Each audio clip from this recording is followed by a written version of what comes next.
big men aren't dead. They've just evolved. And KP has put himself in the mix with Giannis, Anthony Davis, Towns, and Embiid.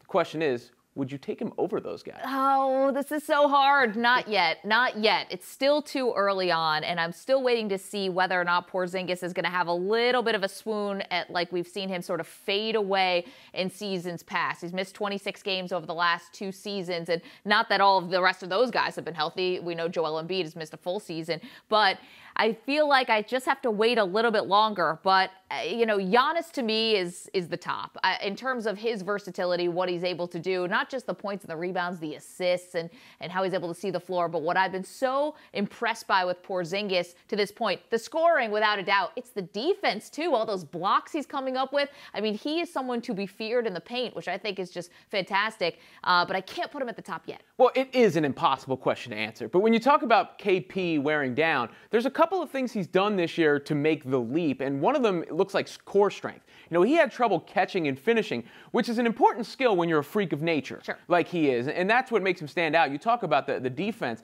He's number 1 in the league right now protecting the rim, allowing under 30% at shots at the basket, in addition to putting up all those buckets. When you're putting him in that list, I'd probably jump him over Embiid. You know, even if you're worried about KP's health, Embiid has the history there.